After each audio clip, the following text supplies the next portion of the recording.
ulan ng halaman, tagkalat sa dilim at sikat ng araw, luntian ng dahon, sangay malalaban, sariwas sa ugat at lukham matibay.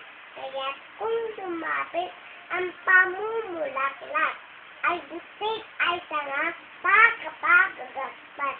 At kapag nabungas kagila-gilalan, maging tao at ibon ay nakakapitan. Ganyan ang kawangit na mabuting bata. Sa ama't sa ina, isang gantimpala. Kaya't kapat